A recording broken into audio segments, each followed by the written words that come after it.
Exam से related अगर किसी का कोई डाउट है या और किसी को कोई बात कहनी है तो अपनी बात यहाँ रख सकते हैं। हाँ विकास भैया आप एड्रेस किए। हाँ, जय जिनेन्द्र भैया जी। जी जय अच्छा जिनेन्द्र।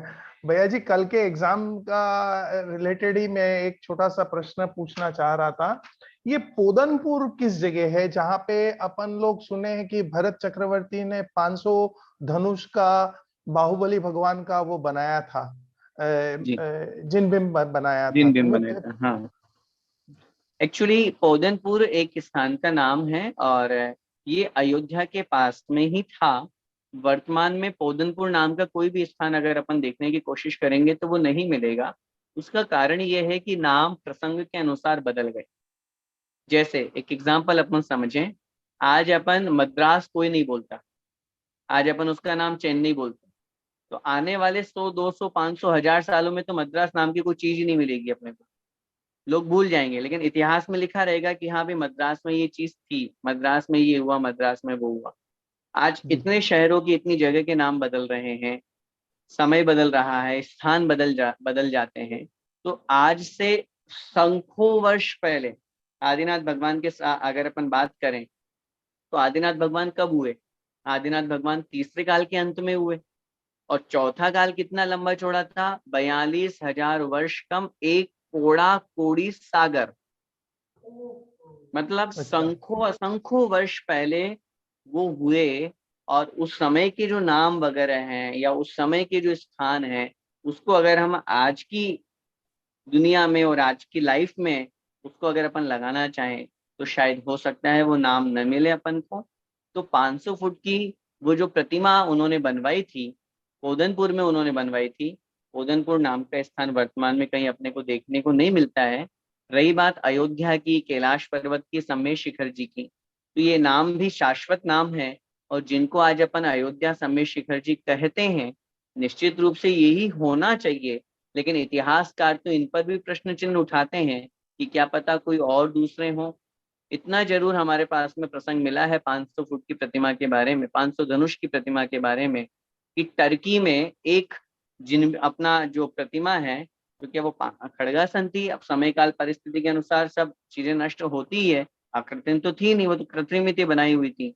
तो टर्की में एक बहुत बड़ी प्रतिमा आड़ी लेटी हुई, आधा लेटी हुई प्रतिमा वहां रखी हुई है, जो बहुत लंबी है।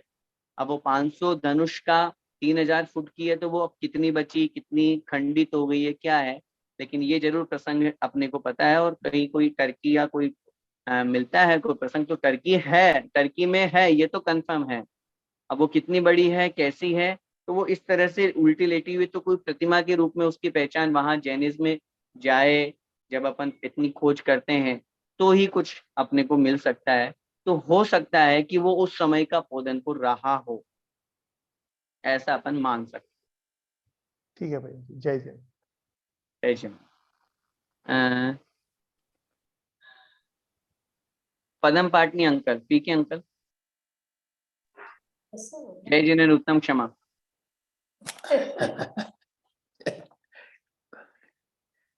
खोलिए तो सही मेरा आप खोलिए, हम कहाँ से खोलेंगे? नहीं वो आप खोलो। अरे भाई फोटो तो आना चाहिए ना हमारा, कैसे वार्तालाप होगा? खोलो दोनों चीज। अरे खोल रहे हैं विकास। नहीं खोलो आप। अरे अंकल, आप ही बंद करते हैं, आपका ही खुला रहता है, हाँ। हम लोग अरे तो उसमें कुछ नहीं खुल कर ही नहीं सकते। रहा है, आप खुला। अरे हाँ, तो बहुत आप देर ही से कर रहे हैं, हम लोग कुछ नहीं करते हैं, आपको तुम लोग वहम नहीं है। है, चलो कोई बात नहीं। आज इतना अच्छा प्रसंग था कि मैं तो मुझे लगा ही नहीं कि ये 1.5 घंटा हो गया जो भी है, पर आगे बढ़ता ऐसा लग रहा है कि पिक्चर देख रहा हूँ और 3 घंटे का पिक्चर अभी इतना जल्दी खत्म भी हो गया। ये बहुत आपने जो सुनाया आचार्य ज्ञान सागर जी के बारे में और विद्यासागर जी के बारे में, दोनों प्रसंग, तो मेरा तो मन आपको मालूम है क्यों ज्यादा हो। बिल्कुल बिल्कुल, आप स्वयं मुझे राणोली के हैं और ज्ञान हाँ सागर तो महाराज जी भी स्वयं राणोली के थे।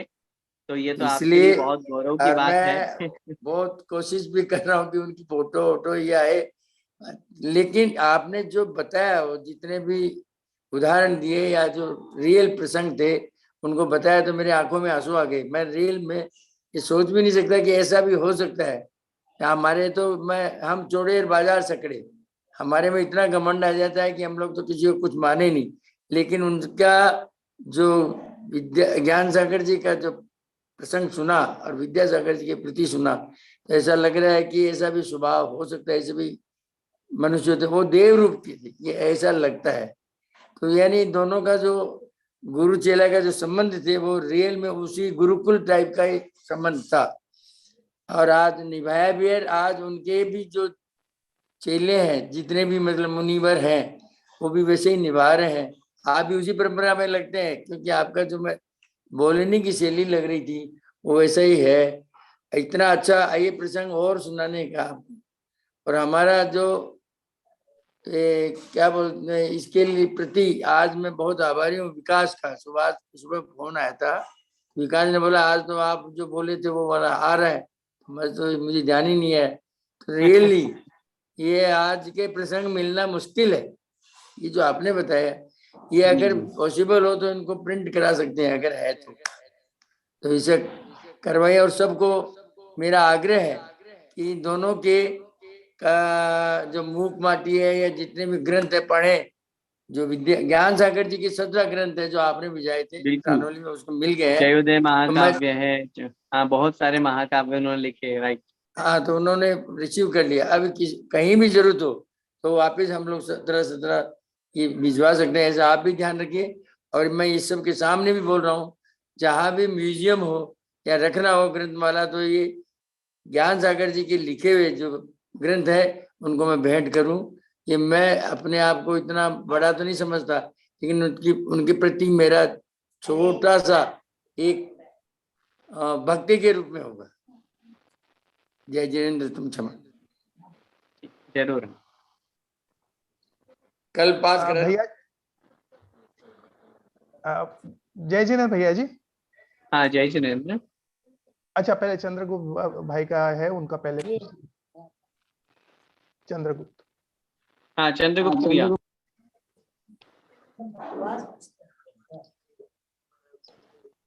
पहले भी सुने थे, लेकिन कितनी बार सुने उतने अच्छे ही लगते हैं। पंडित जी, आने वाले वीक में हमको यहाँ पे ईद के हॉलीडेज आने वाली है। क्या क्या आप उसको यूटिलाइज करेंगे? आपकी आवाज क्लियर नहीं आ रही है चंद्रगुप्त भैया। हेलो, ब्रेक हो रही है बीच बीच में, हल्की सी। अच्छा, आवाज आ रही है मेरी? हाँ, अभी आ रही है। अब आ रही है। अच्छा, हाँ। आने वाले वीक में हमको यहाँ पे छुट्टियां मिलने वाली है। यहाँ पे ईद है, इसलिए तो उसको भी हम एक्स्ट्रा क्लासेस में यूटिलाइज करना चाहते हैं। और जब बाहर इतनी बड़ी हिंसा हो रही है, हम उस हिंसा से निवृत्त होके आचार्य भगवंत के संस्मरण सुनना पसंद करेंगे, या कुछ और बड़ा पुण्य का काम करने के इच्छुक है। तो आप आपके कौन सी डेट की आप बात कर रहे हैं?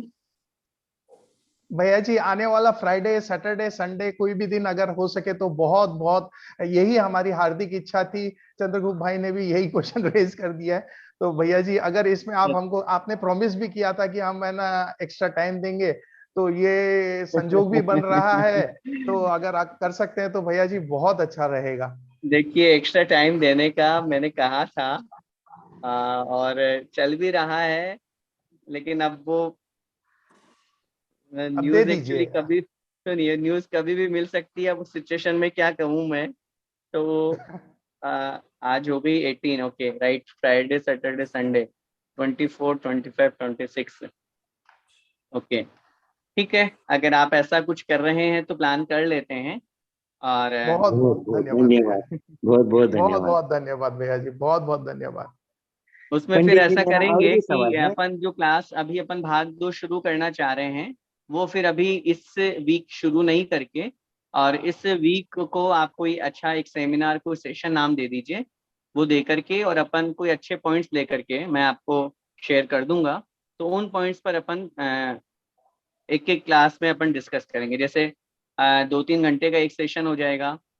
अगर आप चाहें, अगर आप लोगों को ऐसा लगता है कि हम दोपहर और शाम को भी टाइम निकाल सकते हैं, तो अपन एक दिन में 2 सेशन भी ले सकते हैं, और अदरवाइज एक दिन में एक सेशन अपन 2 या 3 घंटे का लेकर के फ्राइडे सैटरडे संडे या फ्राइडे सैटरडे जैसा आप लोगों को ठीक लगे तो वैसा अपन प्लान करके, और जो एक बहुत जनरल टॉपिक्स होते हैं, जैसे अभी अपन ने भाग 1 में पढ़ा, वो एक अलग चीज थी।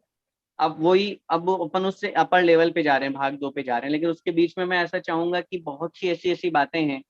अब अपन जैसे अपन श्रावक हैं, अब अपन को प्रतिदिन जिनेंद्र भगवान की पूजन करनी चाहिए। तो पूजन महत्वपूर्ण है या स्वाध्याय महत्वपूर्ण है या और दूसरी क्रियाएं महत्वपूर्ण है? उस टॉपिक को, एक टॉपिक को ऐसा लेकर के अपन उस पर डिस्कस कर सकते हैं। या और इसके अलावा धर्म और धन, इन दोनों में से बड़ा कौन है, हम किसको ज्यादा महत्व दें, इस टाइप के टॉपिक, बच्चों से रिलेटेड टॉपिक अपन ले सकते हैं। तो ऐसे टॉपिक्स अगर आप लेते हैं तो मैं सोचता हूँ कि ज़्यादा यूजफुल रहेगा, अगर आप सेशन ही लेना चाह रहे हैं तो। और बीच बीच में आचार्य श्री के प्रसंग तो अपने आते ही रहेंगे, और ऐसा कुछ प्लान है तो ठीक है। आप लोगों की सबकी इच्छा है तो मैं तो हमेशा ये कहता हूँ कि सबका मन है और धर्म सुनने का मन है, और आप इतनी दूर रह करके भी धर्म सुनने का, धर्म का प्रति इतने अच्छे भाव हैं, तो मैं हमेशा तैयार हूँ। बहुत बहुत धन्यवाद धन्यवाद धन्यवाद, भैया जी, बहुत बहुत बहुत बहुत धन्यवाद। धन्यवाद पदम पंडित अंकल जी। कुछ बोलना चाह रहे हैं? पंडित जी, मेरा सवाल अभी भी बाकी है। जी बोलिए। आचार्य मुनि पुंग सुधासागर महाराज जी ने आज 16 तारीख के लिए जो गोवंश यहाँ से जीवित निर्यात कर रहे, उसके बारे में बहुत स्पष्ट बताया था। तो उसके लिए हम श्रावक लोग क्या कर सकते हैं जिससे हम वो पाप से एटलीस्ट निवृत्त तो हो जाए? देखिए, पूज्य गुरुदेव ने आह्वान किया है, हम सब जानते हैं कि वो स्वयं भी कोशिश या उपदेश दे रहे हैं। अब रही बात अपन को क्या करना है, तो अपन को तो सबसे पहला जो उनके अगेंस्ट अपन को लेटर लिखना है या मेल पहुंचाना है, ताकि उन लोगों के पास जितने लेटर से जितने विरोध अपना पहुंचेगा, तो उन लोगों को ये पता चलेगा कि भाई हम जो शासन लागू करने वाले हैं, जो रूल सामने लाने वाले हैं, जो एक्ट सामने लागू करने वाले हैं, तो उससे फिर वो उसको रोकेंगे, उसको उस अधिनियम को पास करने से पहले उनके पास में जब इतने मेल आएंगे, इतने कॉल्स पहुंचेंगे, इतने लेटर्स पहुंचेंगे, तो उनके पता चलेगा कि हाँ भाई जनता इसका विरोध कर रही है। तो 17 जून 17 आज लास्ट डेट थी वैसे उसकी, फिर भी अगर वो नहीं मानती है और अगर ये एक्ट लागू हो जाता है, तो मैं तो यही कहूंगा, और हम श्रावकों की कर्तव्य की जब आप बात पूछ रहे हैं, तो हकीकत यही है कि जहाँ एक तरफ सरकार को हम राजा मानते हैं, शास्त्र, हमारे शास्त्रों में लिखा हुआ है कि एक राजा जो होता है वो धर्म रक्षक होता है, धर्म पालक होता है, और जब वो राजा ही धर्मद्रोही बन जाए, जब राजा ही गलत आचरण करने लगे, तो फिर उस राजा को नीचे गिराने में टाइम नहीं लगाना चाहिए। तो मैं पूज्य गुरुदेव की उस वाणी के साथ में यही आह्वान और श्रावकों का कर्तव्य ये मैं जानता हूँ, चाहता हूँ कि जैसे हमने सल्लेखना के समय पर हम एकजुट हुए थे, जैसे अभी सम्मेश शिखर जी के समय पर हम एकजुट हुए, ऐसे ही अभी तो सिर्फ हम केवल हमें जैनियों की ताकत नहीं दिखानी है, यहाँ तो हिंदू भी हमारे साथ है, पूरा देश हमारे साथ में है, लेकिन बस ये है कि आगे आना पड़ेगा हमें। अन्य संप्रदाय में, अन्य समाज में इतनी ताकत नहीं है, इतना शिक्षित नहीं है वो लोग, इतने सभ्य नहीं है वो लोग कि उस अहिंसा के साथ में वो इतना ये इसका विरोध कर सके। क्योंकि अन्य संप्रदाय में कहीं भी विरोध होता है तो तुरंत हिंसा भड़क जाती है, तुरंत वो तोड़फोड़ करते हैं, तुरंत आरक्षण या जैसे सम इन चीजों पे लेते हैं। तो आज अगर अपन को इस एक्ट का विरोध करना है तो अपन अहिंसा पद्धति से ही करें, और अगर एक्ट वैसे तो लागू होना नहीं चाहिए, फिर भी अगर कदाचित पाप कर्म की वजह से, सामूहिक पाप कर्म की वजह से ऐसा कुछ हो जाता है, तो हम सबको इसका विरोध करना चाहिए। न केवल भारत में बल्कि आप दुबई में रह करके भी इसका विरोध करें। जैसा कि पूज्य गुरुदेव ने कहा कि वस्तु का आयात निर्यात होता है, मानते हैं कि मांस को वो वस्तु मानते हैं, मरे हुए वस्तु को मांस को माना जाता है, तो यहाँ तो जीवित को बेचा जा रहा है, जीवित को लाया जा रहा है। ये कौन से देश पर कलंक लग रहा है? कहाँ हमारी भारतीय संस्कृति है? कौन से देश को पैसा कम पड़ गया है जो इसका वो निर्यात कर रहे हैं? क्या हो रहा है नेताओं की बुद्धि को, क्या हो रहा है सरकार को इस वजह से उनको ये कदम उठाने पड़ रहे हैं कि हमारे देश में कोई भूखमरी आ गई है, हमारे देश में क्या कोई अन्न नहीं मिल रहा है खाने पीने को, या हमारे देश के जो लोग हैं वो कोई मर रहे हैं, कोई महामारी आ गई है, कि हमारे देश के नेताओं को ये कदम उठाना पड़ा कि वो यहाँ के पशुओं को, जीवित पशुओं को निर्यात करेंगे, जीवित पशुओं को बाहर भेजेंगे, विदेशों में भेजेंगे और वहां से पैसा मंगाएंगे। ये कितनी शर्म की बात है। जिसने ये एक्ट लागू किया, या जो लोग नेताओं की गद्दी पर बैठते हैं, वो लोग ये सोचते क्यों नहीं है? वो बैठने वाले भी इंसान ही हैं, क्या उनके अंदर कोई दया नहीं है, कोई करुणा नहीं है? कैसे इन लोगों के मन में इस तरह से ये भाव आ जाते हैं? तो जब तक इन लोगों को ये चीजें बताएंगे नहीं, तब तक नहीं समझ में आएगा। क्योंकि ये आप और हम सब जानते हैं कि नेता कैसे लोग बनते हैं। जो लोग नेता बनते हैं उनके पास में अकल कौड़ी की नहीं होती है, सिर्फ पैसों के बल पर, सिर्फ अपने शरीर के बल पर, अपनी गुंडागर्दी से। पहले का समय थोड़ी ना है कि कोई शासन के साथ में, ज्ञाता के साथ में, विद्वान कोई नेता बनता हो, समझदार कोई नेता बनता हो। आजकल ये सब इसी तरह से बनते हैं। तो इसलिए इन लोगों को समझाना पड़ेगा। अगर ये सही अच्छे मायने से समझ जाएं तो बहुत अच्छी बात है, और नहीं मानते हैं तो फिर विरोध बहुत प्रकार का होता है। तो वो विरोध करके अपन को इस एक्ट का बिल्कुल 100% विरोध करना है और इसको लागू नहीं होने देना है। इससे कितने जीवों की हम रक्षा करेंगे, कितने जीवों की हिंसा से अपन बचा पाएंगे, ये अपन को बहुत अच्छे से समझना है। इसलिए अपन को अपना एक विरोध तो सबसे पहले उस मेल पर अपने को डालना ही डालना है, और फिर उसके अलावा अगर आगे जो भी प्रोसेस होगी फिर उसके बारे में चर्चा करेंगे। वो ईमेल आईडी शर्मन संस्कृति में सर्कुलेट कर सकते हैं? हाँ बिल्कुल, मैं कर दूंगा। अच्छा, प्रमाण सागर गुरुदेव बोल रहे थे कि शायद वो 18 तक एक्सटेंड किया है 1 डे। कितने दिन तक? 18th 17 था, अच्छा वो 18 18 तक तक। एक्सटेंशन अच्छा मिला है। हाँ। 17 डे टू मोर 18 हो गया, एक डे हाँ, और बढ़ेगा। ओके ठीक है। वैसे भी हाँ तो 1 डे कल तक मोर हो तो सकता है। वो संडे ही है, तो कुछ होना ही नहीं है ना अंदर राइट। गवर्नमेंट में। नहीं। हेलो, मैं बोल दूं। और अभी ईमेल का है, अपने फॉर्मेट आया है, हमने कई जगह, सब जगह डाला भी है।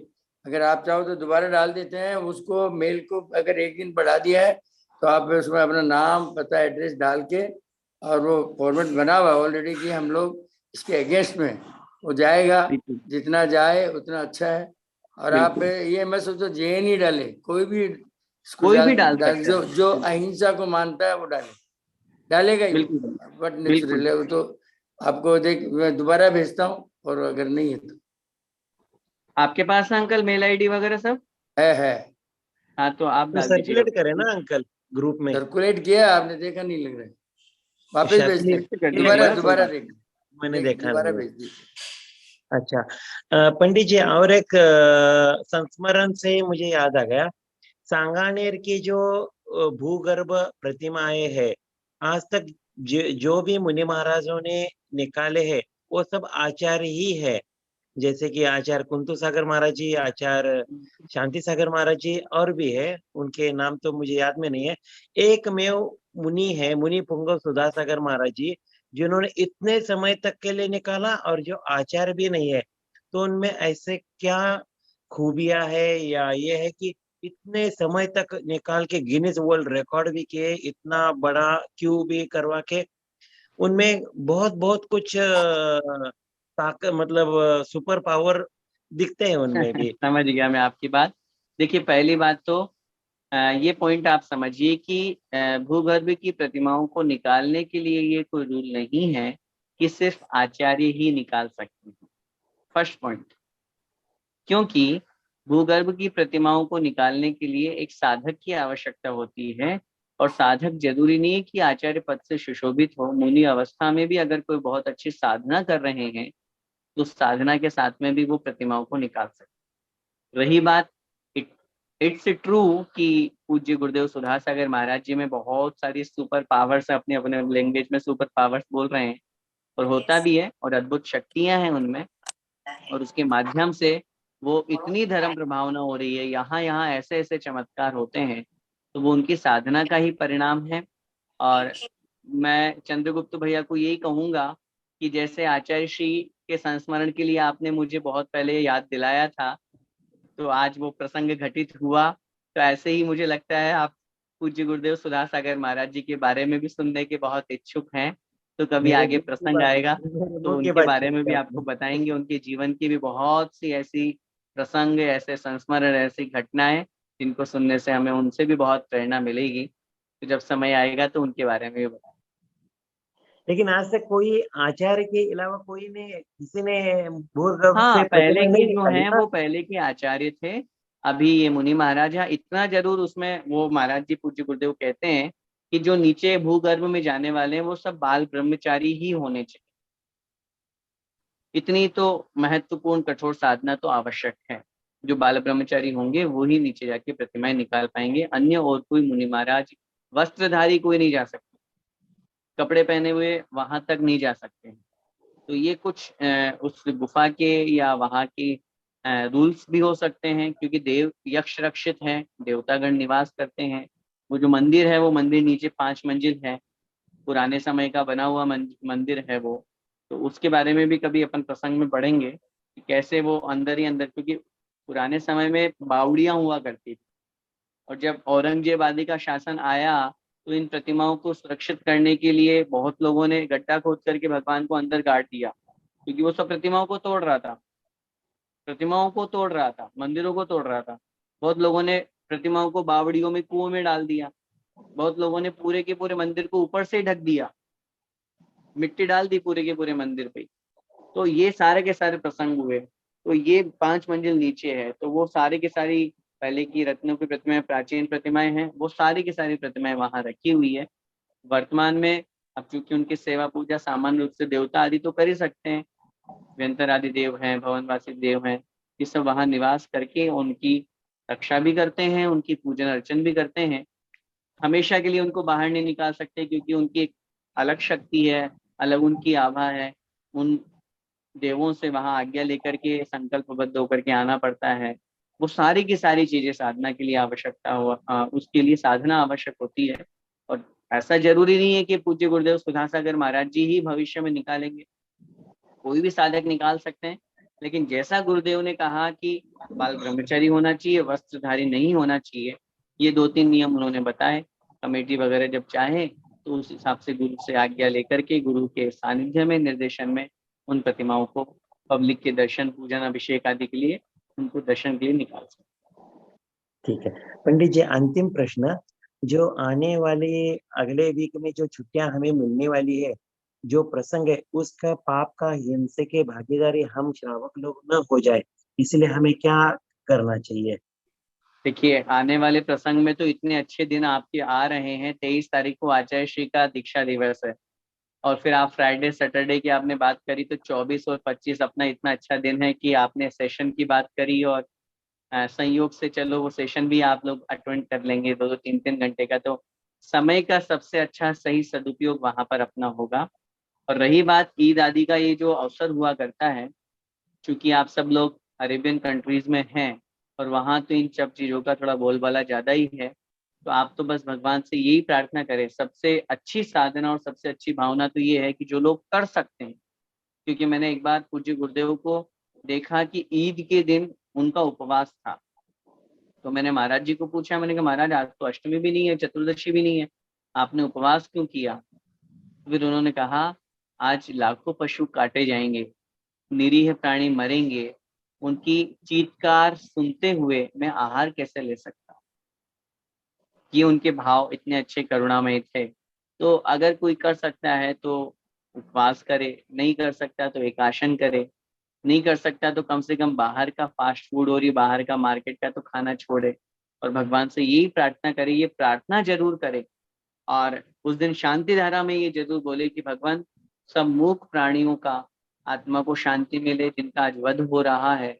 और हम भगवान आपसे यही प्रार्थना करते हैं, सबको सद्बुद्धि दीजिए, किसी भी प्राणी का कोई मरण न करे, मारे नहीं, उनका वध नहीं करे।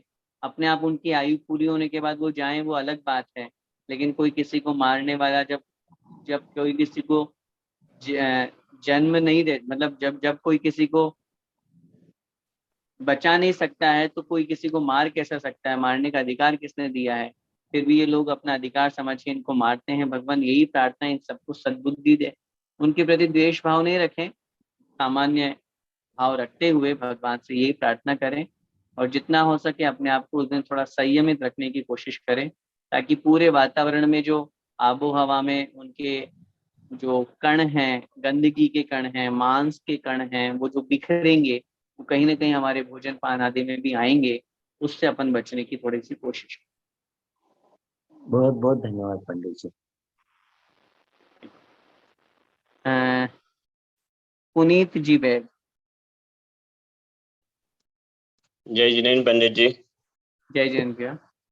वहाँ पे तो इंडिया में मेरे ख्याल से 11:30 हो गया है, तो मैं आपका ज्यादा टाइम नहीं लूंगा।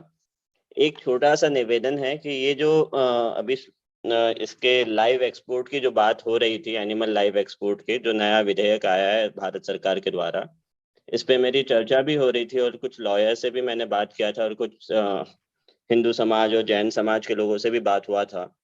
तो उन लोगों का ये कहना था, खासकर जैनियों का, तो हम मतलब हमारा तो इसका काफी विरोध होना चाहिए, इसको गलत मानना चाहिए, पर इसके साथ साथ क्या ये हमारी ड्यूटी नहीं है कि मांस का जो निर्यात होता है उसका भी विरोध करें?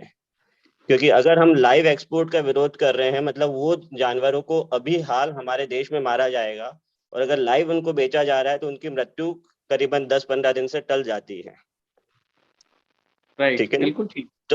तो हम अगर लाइव एक्सपोर्ट का विरोध कर रहे हैं वो अच्छी बात है, पर उसके साथ साथ हम ये मांस निर्यात का भी विरोध करें और मांस निर्यात के कारण जो बूचर खाने चल रहे हैं उनका भी विरोध करें। क्योंकि अगर हम लाइव एक्सपोर्ट कर रहे हैं तो देश में बूचर खाने बंद हो जाएंगे, जो स्लॉटर हाउस है वो बंद हो जाएगा, जो क्रूरता हमारे देश में हो रही थी वो क्रूरता हमारे देश की जगह विदेशों में होगी। तो कई लोग ये मतलब जब हम लॉयर से बात कर रहे थे तो बोल रहे थे ये तो मतलब ये आपके लिए तो जैनियों के लिए तो अच्छी बात है कि यहाँ पे वो हिंसा नहीं हो रही है, वो जीव की हिंसा आज नहीं हो रही है, 10 दिन बाद या 15 दिन बाद होगी। तो अगर आप जीव दया के हिसाब से बोल रहे हो तो ये जीव दया के हिसाब से आप कैसे बोल रहे हैं ये चीज को?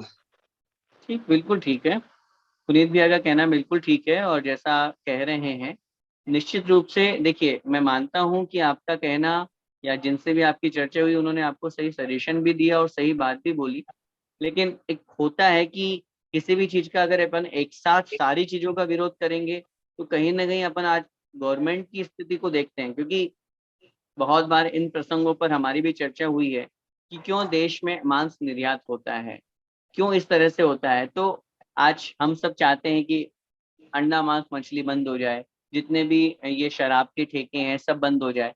कोविड टाइम में अपन सबको पता है कि मंदिर को बंद कर दिया गया था, सबको बंद कर दिया गया था, और वो जो बीच में छूट मिली थी उसमें मदिरालय जो है उनको खोल दिया गया था। तो कितने व्हाट्सएप चले थे कि मतलब भगवान से भी ज्यादा इम्पोर्टेंट वो हो रहा है। तो जब इन सब प्रसंगों पे हम गवर्नमेंट से बात करते हैं या गवर्नमेंट के लोगों से बात करते हैं तो वो लोग अपन को ये भी समझाते हैं कि देखिए आप अपने नजरिए से सोच रहे हैं, लेकिन गवर्नमेंट को इससे कितना फायदा हो रहा है, गवर्नमेंट इससे कितना पैसा आप भारत में लेकर के आ रही है। तो मैं मानता हूं कि वो अपने लिए इम्पोर्टेंट नहीं है, पूरे देश के लिए इम्पोर्टेंट नहीं है, लेकिन चूंकि जो गवर्नमेंट में जो चीज इतने सालों से चल रही है वो एकदम से बंद नहीं हो सकती है। इससे कहीं ना कहीं हमारे देश की अर्थव्यवस्था पे जोर पड़ता है। तो आपका कहना 100% ट्रू है, लेकिन उसके साथ मैं ये कहूंगा कि एक साथ सब विरोध होने में गवर्नमेंट एक को भी फॉलो नहीं करे, शायद ये हो सकता है, एक भी बात नहीं माने। तो धीरे धीरे एक एक पॉइंट को अपन उठा करके और जरूर उसका विरोध करें। बाकी अगर ऐसी कोई बात है, क्योंकि मेरा ज्यादा राजनीति में प्रवेश नहीं है, तो अगर ऐसी बात है कि तीनों चारों चीजों का एक साथ विरोध होता है और सबका विरोध मान्य होता है और वो सारे के सारे विधेयक रोके जाते हैं, तो ये बहुत अच्छी बात है। फिर भी नहीं होता है तो जितना हो जैसा हो उतना अपने को कोशिश आगे करते रहना। धीरे धीरे करके करना चाहिए, एक साथ कोई ध्यान नहीं, नहीं क्योंकि देना। पंडित जी मेरे को सिर्फ मैं किसी से बात कर रहा था तो वो यही बोल रहे थे कि अगर लाइव अगर एक्सपोर्ट होते हैं तो भारत के स्लॉटर हाउस बंद हो जाएंगे या कम हो जाएंगे, जो भारत में बूचर खाने हैं वो कम हो जाएंगे, तो ये जो क्रूरता और देखिए हिंसा भारत हमारे देश में हो रही है वो कम हो जाएगी। पॉइंट तो है, वो उनका कहने वाले बात का पॉइंट तो है, लेकिन उससे उससे फायदा क्या हुआ अपने को? वो तो बस ये बोले कि ठीक है स्लॉटर हाउस बंद हो जाएंगे, तो जीव तो मारे जा रहे हैं ना, आप तो जीवों को बेच रहे हो, बाहर भेजे जा रहे हैं, तो वहां मरेंगे जीव। तो जीव हिंसा कहाँ रुकी? जी यहाँ आप इतना सा हो सकता है कि यहाँ गंदगी नहीं हुई, स्लॉटर हाउस बंद हो गए तो यहाँ गंदगी नहीं हुई, लेकिन जीव थोड़ी ना मरने से बच गए। वो आपकी बात एकदम सही है, पर वो मेरे को ये बोल रहे थे कि जीव जो आज मरने वाले हैं वो आज से 10 दिन बाद, 15 दिन बाद, 1 महीने बाद मरेंगे। तो आप तो उनको थोड़ा, उनकी आयु थोड़ी बढ़ा रहे हैं आप।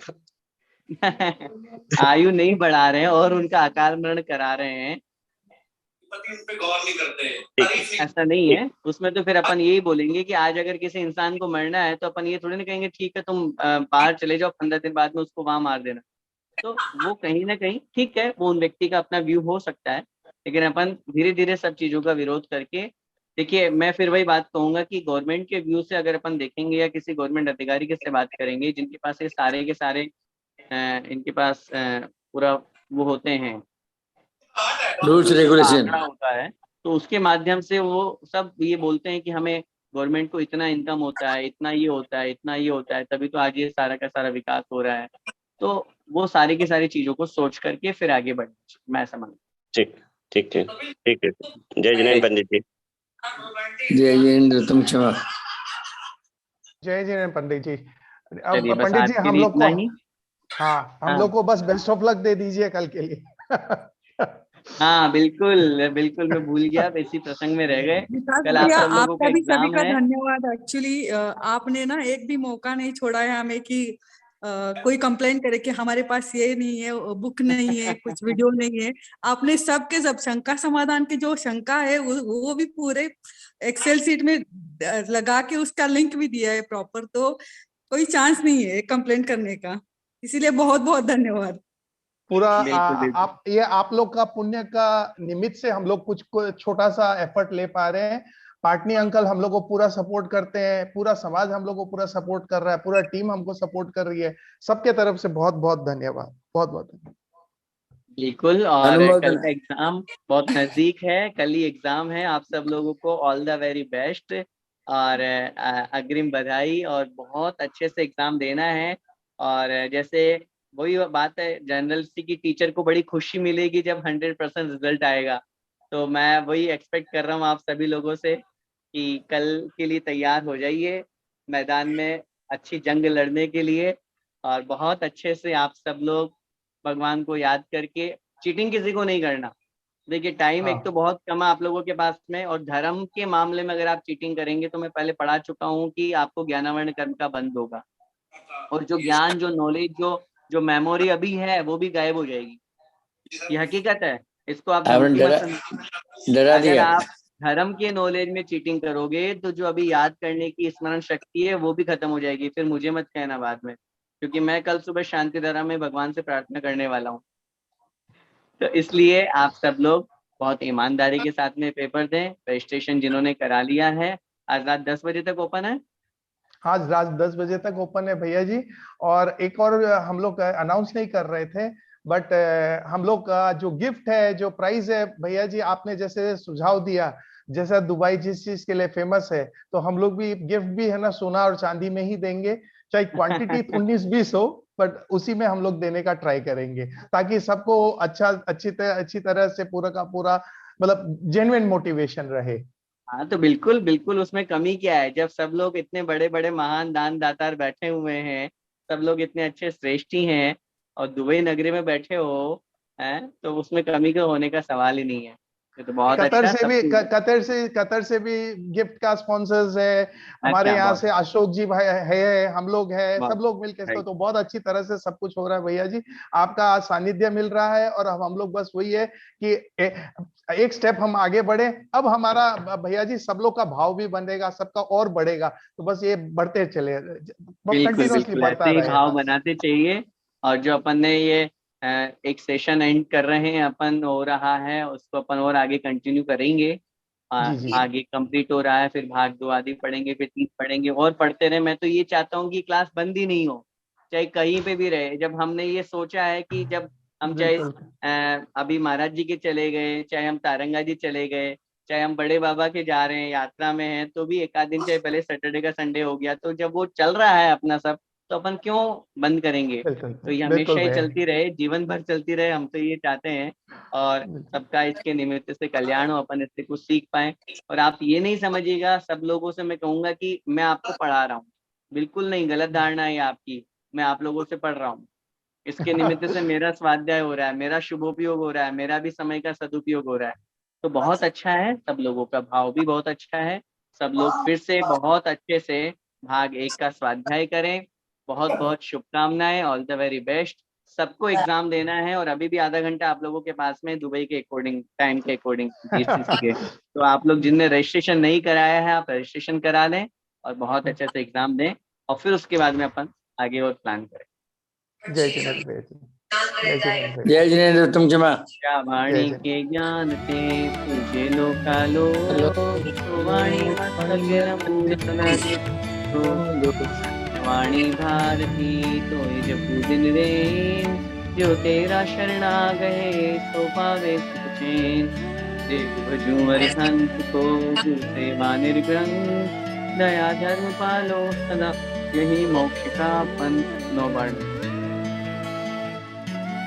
जय जिनेंद्र उत्तम क्षमा जय द्वादशांग निर्वाणी माता की की जय। जय। शिरोमणि आचार्य भगवान श्री विद्यासागर जी जी महाराज की जय। परम पूज्य गुरुदेव निर्यापक श्रमण मुनि कुंवर श्री सुधा सागर जी महाराज महाराज की जय। जय। दीपक समस्त महामुनि राजों की जय। सभी को जय जिनेंद्र। जय जिनेंद्र। जिनेंद्र सबको